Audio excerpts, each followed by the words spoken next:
Menjelang dimulainya tahun akademik 2026-2027, Universitas Udayana menggelar rangkaian pemeriksaan kesehatan bagi ribuan calon mahasiswa baru yang dinyatakan lolos melalui berbagai jalur seleksi. Guna memastikan kelancaran dan akurasi hasil, seluruh rangkaian tes kesehatan ini dipusatkan di Rumah Sakit Universitas Udayana Jimbaran. Rumah Sakit Universitas Udayana RS Unud menjadi pusat pelaksanaan tes kesehatan wajib bagi ribuan calon mahasiswa baru Universitas Udayana.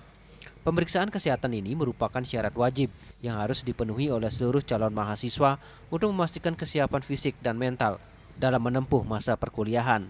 Pemeriksaan dibagi dalam beberapa paket layanan yang disesuaikan dengan kebutuhan program studi atau prodi masing-masing, meliputi tes fisik umum, pemeriksaan mata dan tes buta warna, serta screening bebas narkoba.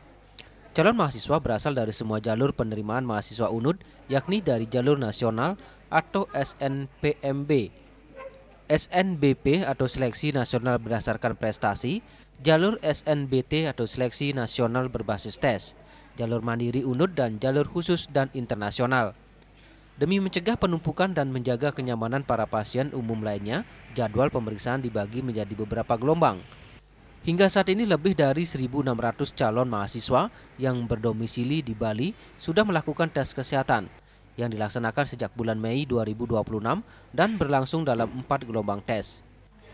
Seluruh calon mahasiswa baru yang berdomisili di Provinsi Bali diwajibkan untuk melakukan seluruh rangkaian pemeriksaan di RS Unud. Sementara bagi peserta yang berada di luar domisili Bali diberikan kelonggaran untuk melakukan tes di rumah sakit pemerintah setempat. Tes kesehatan ini ditargetkan rampung dalam beberapa hari ke depan, sebelum para mahasiswa mengikuti kegiatan pengenalan kehidupan kampus bagi mahasiswa baru atau PKKMB. Eka Yana, Bali TV.